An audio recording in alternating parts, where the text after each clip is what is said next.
Dan kita kembali kepada pembahasan permasalahan at-tawadhu' fadluhu wa manzilatuhu minad din.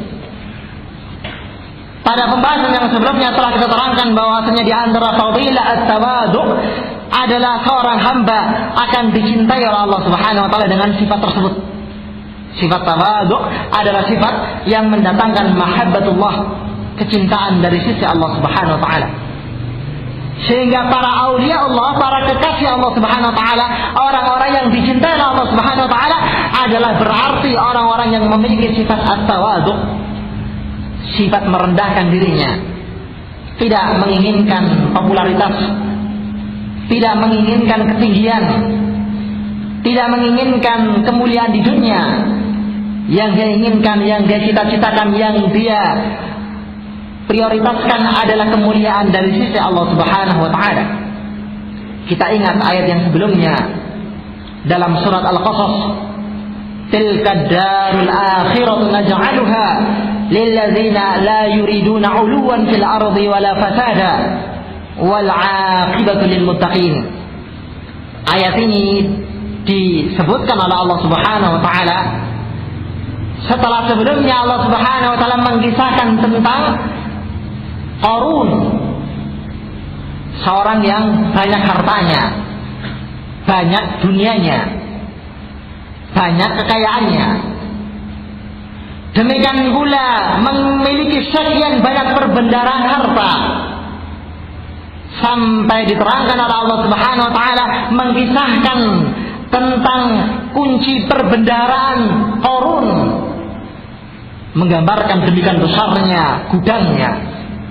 Demikian pula menggambarkan demikian kayanya dirinya.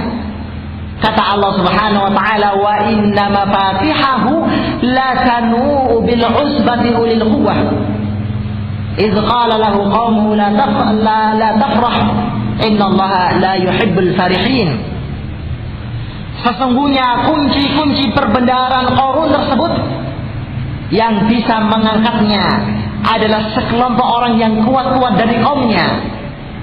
Mereka akan bisa mengangkat kunci tersebut, sehingga tidak bisa diangkat oleh salah seorang yang kuat di tengah mereka. Harus beberapa orang. Menggambarkan besarnya dan beratnya kunci perbendaharaan Qarun tersebut dan banyaknya hartanya di dunia ini. Akan tetapi ternyata dengan harta tersebut ataukah dengan dunia tersebut menyebabkan semakin lupanya dirinya dari menjalankan ketaatan kepada Allah Subhanahu wa taala dan memiliki sifat al-kibr, kesombongan di dalam hatinya.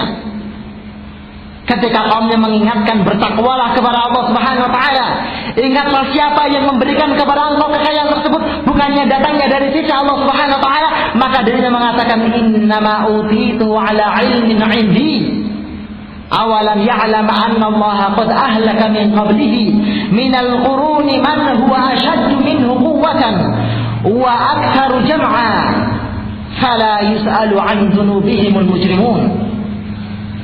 Ketika diingatkan oleh kaumnya dari mana datangnya kekayaan tersebut, maka dirinya mengatakan sesungguhnya yang demikian aku peroleh dengan keilmuan yang dimiliki oleh diriku, dengan kecerdasan yang ada pada diriku, kecerdasan di dalam mengolah harta sehingga berkembang dan semakin besar harta kekayaan Qarun tersebut melupakan datangnya dari sisi Allah Subhanahu wa taala. Kemudian Allah Subhanahu wa taala mengingatkan tidaklah dirinya mengetahui bahwasanya Allah Subhanahu wa taala telah membinasakan generasi-generasi sebelum dirinya dalam keadaan mereka adalah lebih kuat dari dirinya, demikian pula lebih banyak hartanya. Dalam keadaan dosanya orang-orang yang mujrim tersebut tidaklah ditanya, sehingga menyebabkan azab datang dari sisi Allah Subhanahu wa taala. Ini ikhwatana fillah, azanallahu wa iyyakum. Kemudian ketika Allah Subhanahu wa taala mengisahkan kisah Qarun dan ditenggelamkannya Qarun ke dalam perut bumi ini, kemudian diakhiri dengan firman Allah Subhanahu wa taala, tilka ad-darul akhiratu naj'aluha lilladzina la yuriduna 'uluwan fil ardi wala fasada wal 'aqibatu lil muttaqin. Sebagai motivasi pada seorang hamba yang beriman kepada Allah Subhanahu wa taala, bahwasanya kemuliaan adalah kemuliaan, bahwasanya kemuliaan yang hakiki adalah kemuliaan di sisi Allah Subhanahu wa taala. Tidak bermanfaat harta tersebut, tidak bermanfaat ar-ri'asah, kemuliaan ataukah kepemimpinan tersebut di sisi Allah Subhanahu wa taala apabila ujung-ujungnya dirinya menolak yang namanya al-haq. Demikian pula ikhwatana fil a'azzallahu wa yakum menggambarkan kepada kita tentang ibrah yang besar, di mana sifat al-kibir tersebut biasanya terjangkiti oleh seorang yang enak hidupnya, banyak hartanya. Ketika seseorang mulai merasakan demikian nikmat hidupnya, ketika seseorang mulai merasakan bahwasanya seluruh keinginan yang dia inginkan bisa dia wujudkan, demikian pula dia nampakkan dengan apa yang dia miliki dari harta bendanya, mulai dia merendahkan orang-orang yang di bawahnya, mulai dia merendahkan orang-orang yang membawa al-haq lantaran lebih rendah kedudukannya dibandingkan dirinya, lantaran lebih sedikit hartanya dibandingkan dirinya, mulai dia rendahkan. Kemudian akhirnya dirinya merendahkan al-huda, al-haq dari sisi Allah Subhanahu wa taala dan Rasulnya, sehingga menyebabkan dirinya dibinasakan oleh Allah Subhanahu wa taala. Sehingga itulah sebab mengapa Rasulullah sallallahu alaihi wasallam bersabda dalam hadisnya yang sahih, "Ittalaqtu fil jannah atau fara'aitu fil jannah fara'aitu aktsara ahliha al-fuqara, summa talaqtu ila an-nari fara'aitu aktsara ahliha an-nisa." Aku melihat ke dalam al-jannah, maka aku melihat ternyata penduduknya kebanyakannya adalah dari kalangan orang-orang miskin, orang-orang lemah dari kaum muslimin. Demikian pula aku melihat ke arah neraka jahanam, aku melihat kebanyakan penghuninya adalah dari kalangan kaum hawa, kaum wanita. Setelah sebelumnya Rasulullah sallallahu alaihi wasallam dalam hadis yang sahih menerangkan tentang ahli jannah adalah dari kalangan orang-orang miskinnya, umat Islam, umat yang membenarkan Allah Subhanahu wa taala dan Rasulnya. Adapun ahli nar adalah dari kalangan orang-orang kayanya, yang dengan kekayaan tersebut akhirnya menyebabkan dirinya sombong dan menolak al-haq, merendahkan Rasul sallallahu alaihi wasallam, merendahkan pengikutnya. Ini ikhwatana fil a'azzallahu wa iyyakum, dalam sebuah hadis yang sahih, sebuah kisah yang dikeluarkan oleh al-Imam Muslim rahimahullahu taala, di mana Rasulullah sallallahu alaihi wasallam pada kisah tersebut diberi tawaran oleh mereka, para pembesar-pembesar orang-orang Quraisy, pembesar-pembesar kafir Quraisy, para pemimpin mereka, yang diharapkan kalau seandainya mereka itu beriman kepada Rasul sallallahu alaihi wasallam akan membawa pengikutnya dan menjadikan jaya Islam di tengah-tengah mereka orang-orang Quraisy. Tapi ketika mereka, para kufar Quraisy tersebut, melihat di samping Rasulullah sallallahu alaihi wasallam terdapat orang-orang miskinnya kaum muslimin, Ibnu Mas'ud, Bilal dan yang lainnya, maka mereka mengatakan, utrud haula la yatajarrauna alaina, usirlah mereka itu, katanya, janganlah mereka berani untuk kemudian langsang atas kita, katanya. Mereka merendahkan pengikut Rasul sallallahu alaihi wasallam yang lemahnya, dalam keadaan keimanan sempurna tertancap di dalam hati-hati mereka. Maka sempat Rasulullah sallallahu alaihi wasallam condong terhadap tawaran mereka tersebut dan berkeinginan untuk kemudian mewujudkan tawaran mereka tersebut, karena yang diharapkan kalau seandainya mereka mau mendengarkan al-haq, kalau seandainya mereka mengikuti Rasul sallallahu alaihi wasallam, maka sekian manusia berada di belakang mereka. Kemudian pada saat yang seperti itulah diturunkan firman Allah Subhanahu wa taala, la tatrudil ladzina yad'una rabbahum bil ghadati wal 'ashyi yuriduna wajhah. Janganlah engkau mengusir orang-orang yang pada petang dan siang harinya atau sore harinya dirinya berdoa beribadah kepada Rabbnya dalam keadaan mengharapkan keridhaan Allah Subhanahu wa taala. Demikian pula yang semakna dengan yang tersebut adalah firman Allah Subhanahu wa taala, "Fasbir nafsaka ma'al ladzina yad'una rabbahum bil ghadati wal 'ashyi yuriduna wajhah wa la ta'du 'aynaka 'anhum turidu zinatal hayatid dunya wa la tuti' man aghfalna qalbahu 'an dzikrina wattaba'a hawahu wa kana amruhu furuta." Hendaklah engkau Muhammad bersabar duduk bersama orang-orang yang pada pagi dan sore harinya dirinya sedang senantiasa ikhlas berdoa beribadah kepada Allah Subhanahu wa taala dalam keadaan mengharapkan wajah keridhaan Allah Subhanahu wa taala walaupun mereka dari kalangan orang miskinnya.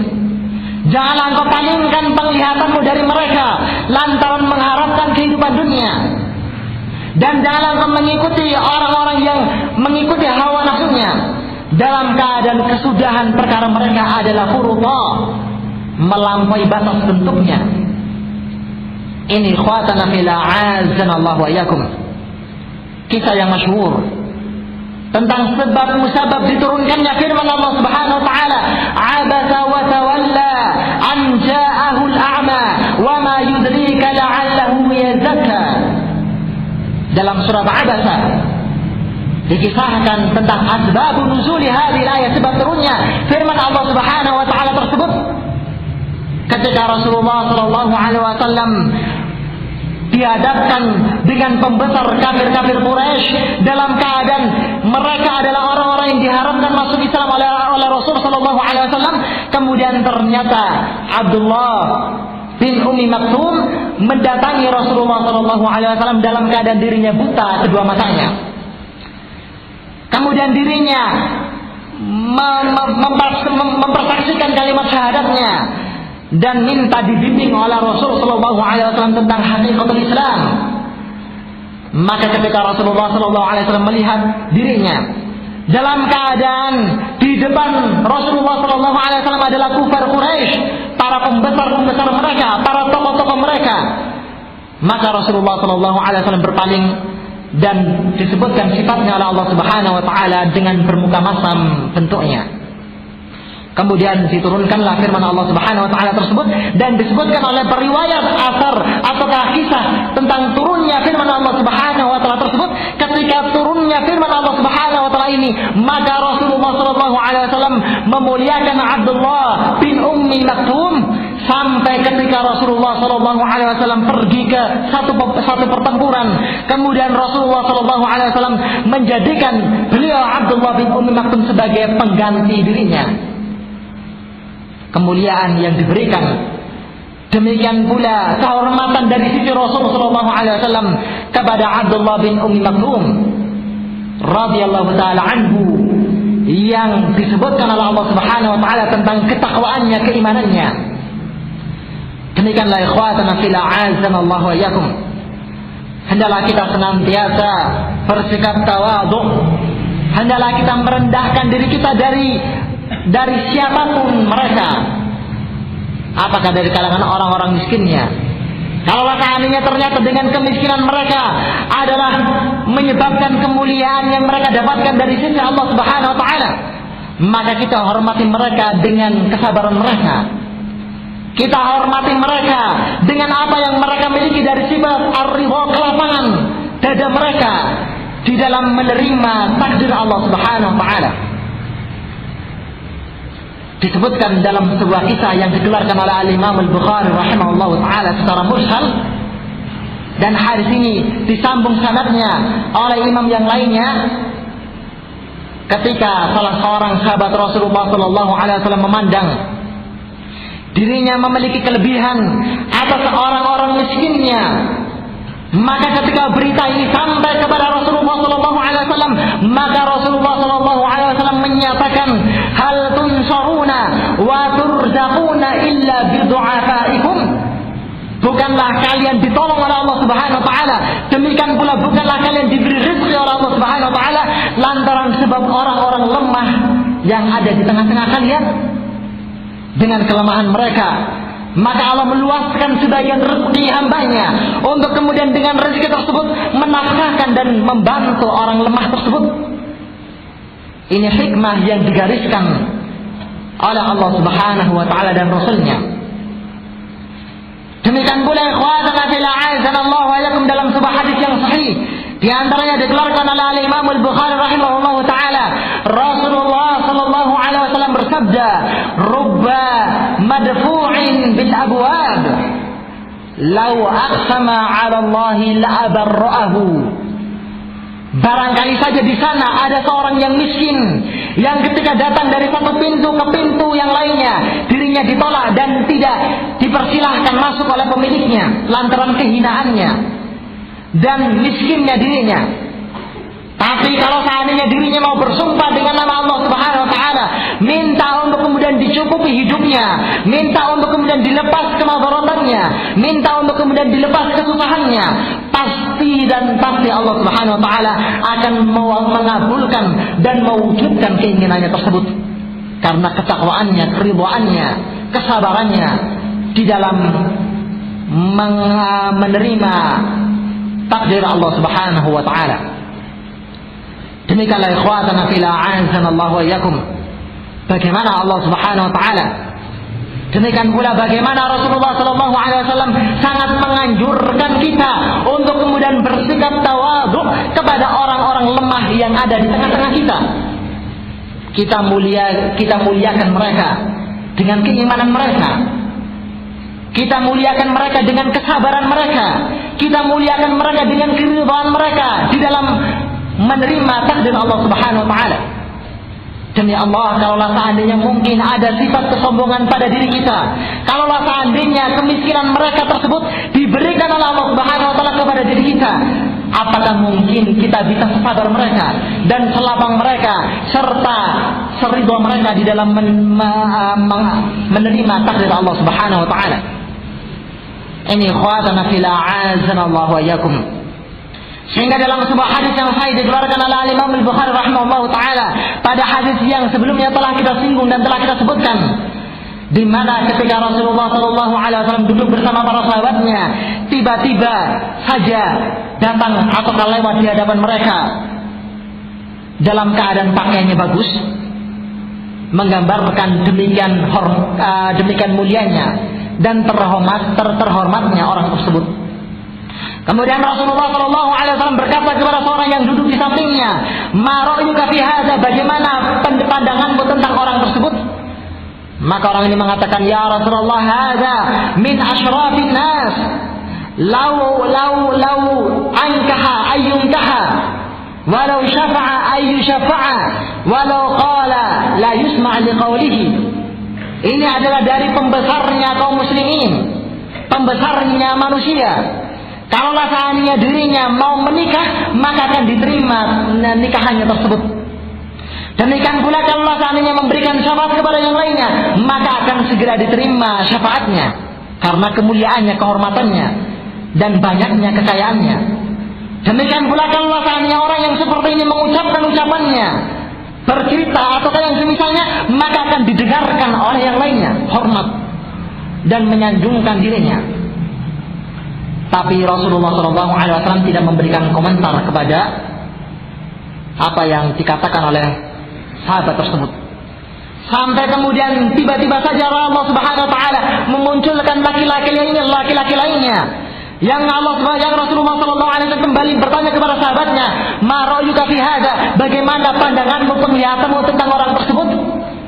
Maka sahabat ini dengan polosnya mengatakan, "Ya Rasulullah, hadza min fuqara'il muslimin. Hadza wallahi hariyun in ankaha la yunkaha, wa in syafa'a la yushafa'a, wa in qala la yusma' liqaulihi." Ya Rasulullah, sesungguhnya ini demi Allah, sungguh-sungguh dari kalangan fakirnya kaum muslimin. Kalau seandainya dirinya ingin menikah, maka tidak diterima khidbahnya karena miskinnya, karena rendahnya kedudukannya. Demikian pula kalau seandainya dirinya memberikan syafaat kepada yang lainnya, maka tidak diterima syafaatnya. Demikian pula kalau seandainya bercinta atau menyampaikan pendapatnya, mengucapkan ucapannya, maka tidak didengarkan oleh orang yang berada di sekitarnya. Akan tetapi ikhwanana fillah a'azzanallahu wa iyyakum, kemuliaan dari sisi Allah Subhanahu wa taala tersebut diberikan dengan iman dan dengan takwa, sejauh mana keimanan dan keikhlasan seorang hamba di dalam menjalankan ketaatan kepada Allah Subhanahu wa taala, walaupun dirinya dari kalangan orang fakirnya ataukah dari kalangan orang paling miskinnya, semakin mulia dan tinggi wibawanya, derajatnya di sisi Allah Subhanahu wa taala, dan diwajibkan bagi kita untuk kemudian memuliakannya dan menghormatinya. Kata Rasulullah sallallahu alaihi wasallam, "Hadza wallahi khairun wa ahabbu ila Allah min mil'il ardi min mithli hadza." Demi Allah, sesungguhnya orang yang kedua ini, orang yang miskin ini yang kau sebutkan, lebih baik dan lebih dicintai, lebih mulia, lebih baik kedudukannya di sisi Allah Subhanahu wa taala dibandingkan dunia seisinya. Subhanallah. Kemuliaan, kehormatan dan kebaikan yang diberikan oleh Allah Subhanahu wa taala kepada hamba tersebut. Dalam keadaan sebelumnya sekian banyak ayat, demikian pula sekian banyak hadis, Rasulullah sallallahu alaihi wasallam mengingatkan kita untuk kemudian memuliakan para wali-wali Allah Subhanahu wa taala. Memuliakan orang-orang yang sabar di dalam menjalankan ketaatan kepada Allah Subhanahu wa taala. Memuliakan orang-orang yang ridha dan pasrah terhadap takdir Allah Subhanahu wa taala, memuliakan orang-orang yang bertakwa, yang taat kepada Allah Subhanahu wa taala dan Rasul-Nya. Dan itulah ikhwatana fillah azanallahu wa yakum menggambarkan sifat at-tawadhu, rendah diri kepada siapa saja yang ada di hadapannya. Bahkan terkadang dirinya menyangka orang yang berada di hadapannya tersebut lebih mulia dibandingkan dirinya di sisi Allah Subhanahu wa taala, lantaran saking rendahnya, merendahkan dirinya, merendahkan wibawanya, derajatnya di hadapan orang yang berada di hadapannya. Terkadang semakin meninggikan wibawa derajat orang yang berada di hadapannya dan merendahkan derajatnya di sisi Allah Subhanahu wa taala, dalam keadaan mungkin dirinya mulia dan lebih mulia di sisi Allah Subhanahu wa taala dibandingkan hamba tersebut. Tapi seluruhnya kesimpulannya ikhwatana fillah azanallahu wa iyyakum, kita ingatkan kembali dengan hadis Nabi sallallahu alaihi wasallam, "Wa ma tawaddu'a ahadun lillah illa rafa'ahu Allah taala."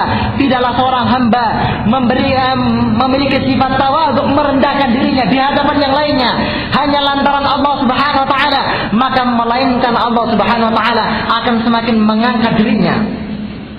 Semakin dirinya amalkan sifat tersebut dan dia praktekkan kepada siapapun yang berada di hadapannya, maka semakin mulia dan tinggi derajatnya di sisi Allah Subhanahu wa taala. Mungkin terkadang apabila seorang mengamalkan dengan sifat ini, terkadang dirinya tidak menyangka bahwasanya apa yang diamalkan adalah kemuliaan, bahwasanya apa yang dia usahakan tersebut adalah satu kewibawaan di sisi Allah Subhanahu wa taala, lantaran rendahnya dirinya dan tawadhu'nya dirinya di hadapan yang lainnya. Kisah para ulama ahli hadis tentang bagaimana tawadhu'nya mereka terhadap orang yang menyampaikan hadis kepada mereka. Di antaranya kisahnya Atha bin Abi Rabah rahimahullahu taala, ketika datang seorang pemuda membacakan satu hadis kepada Atha rahimahullahu taala, maka Atha menampakkan seakan-akan dirinya baru mendengarkan hadis tersebut dari pemuda yang berada di hadapannya, serius mendengarkannya dan sangat mendengarkan secara seksama apa yang disampaikan oleh pemuda tersebut. Maka kemudian ternyata tiba-tiba saja ada orang lain yang menegur pemuda tersebut dan menyampaikan hadis yang dia sampaikan, menganggap bahwasanya dirinya pun juga mengetahui apa yang dibacakan oleh pemuda tersebut. Maka Atha rahimahullahu taala mengatakan kepada orang yang menegur tersebut, "Demi Allah, sesungguhnya aku telah mendengarkan hadis ini sebelum pemuda ini dilahirkan di dunia. Tapi aku berkeinginan untuk kemudian menampakkan kepada pemuda tersebut bahwasanya aku adalah seakan-akan baru mendengarkan hadis tersebut, padahal sebelumnya aku jauh hari pernah mendengarkan hadis tersebut dan menghafalnya sebelum orang itu dilahirkan." Menggambarkan tawadhu'nya, kerendahan dirinya, yang ternyata subhanallah semakin mengangkat di bawahnya derajatnya di sisi Allah Subhanahu wa taala. Semakin tawadhu', maka semakin ditambahkan ilmu, yang dengan ilmu tersebut semakin tinggi derajatnya dan semakin mulia di sisi Allah Subhanahu wa taala. Kenikmatan yang mulia ikhwatana fillah azanallahu wa iyyakum, Yang kalaulah seandainya, anggap saja, kalaulah seandainya Allah Subhanahu wa taala memberikan kemuliaan pada seorang yang bertawadhu dengan hamba ini dicintai oleh Allah Subhanahu wa taala, maka sungguh-sungguh terasa cukup dan sangat cukup mencukupi keadaan seorang hamba yang beriman kepada Allah Subhanahu wa taala. Walaupun dirinya tidak mendapatkan kemuliaan tersebut, walaupun dirinya menjadi seorang yang rendah hingga dina di dunia, tapi dengan sebab itu dirinya dicintai oleh Allah Subhanahu wa taala, maka sungguh menggambarkan demikian bahagianya dan mulianya hamba tersebut di sisi Allah Subhanahu wa taala. Ini ikhwatana fillah, azanallahu wa iyyakum. Allah Subhanahu wa taala berfirman, "Inna akramakum 'indallahi atqakum." Sesungguhnya yang paling mulianya di antara kalian di sisi Allah Subhanahu wa taala adalah yang paling bertakwanya kepada Allah Subhanahu wa taala. Kita hormati mereka yang bertakwa. Kita ingat hak mereka. Kita merasa ridha dengan apa yang mereka lakukan tersebut. Dan kita senantiasa berhusnudzan kepada mereka, orang-orang fakir yang ada di tengah-tengah kita. Jangan kita rendahkan mereka, jangan kita hinakan mereka. Demi Allah, terkadang apabila seorang tersebut merendahkan seorang yang miskin dalam keadaan dirinya dengan kemiskinannya menyebabkan mulia di sisi Allah Subhanahu wa taala dan menyebabkan kecintaan Allah Subhanahu wa taala didapatkan oleh dirinya lantaran keridhaannya, maka sungguh Allah Subhanahu wa taala akan murka kepada mereka, orang-orang yang membuat murka wali-walinya. Dalam sebuah hadis yang sahih disebutkan oleh Al-Imam Nawawi rahimahullah ta'ala dalam kitab Riyadhus Shalihin, pernah Abu Bakar As-Siddiq radhiyallahu ta'ala anhu menegur dan terkesan seakan-akan membuat marah keputusan atau ucapan orang-orang miskinnya dari kalangan para sahabat Rasul sallallahu alaihi wasallam atas apa yang mereka ucapkan atau mereka perbuat pada waktu tersebut. Kemudian ketika berita ini sampai kepada Rasulullah sallallahu alaihi wasallam, maka Rasulullah sallallahu alaihi wasallam berkata kepada Abu Bakar As-Siddiq, "La in kunta aghdabtahum faqad aghdabta rabbak." Kalau seandainya engkau wahai Abu Bakar membuat marah mereka, maka sungguh-sungguh engkau telah membuat murka Rabbmu. Maka Abu Bakar As-Siddiq mendatangi mereka dan meminta maaf kepada mereka. Maka mereka pun mendoakan rahmat Allah Subhanahu wa taala kepada Abu Bakar As-Siddiq radhiyallahu taala anhu wa radhiyallahu taala anhum. Ini ikhwatana fillah, a'azzanallahu wa iyyakum. Mungkin ini yang bisa saya sampaikan pada pertemuan malam hari ini. Adapun sisa pembahasan insyaallah taala disampaikan pada pertemuan yang setelahnya. Wa subhanakallahumma bihamdika asyhadu an la ilaha illa anta astaghfiruka wa atubu ilaik. Wa sallallahu ala Muhammad wa ala alihi wa sahbihi wa sallama tasliman mazida.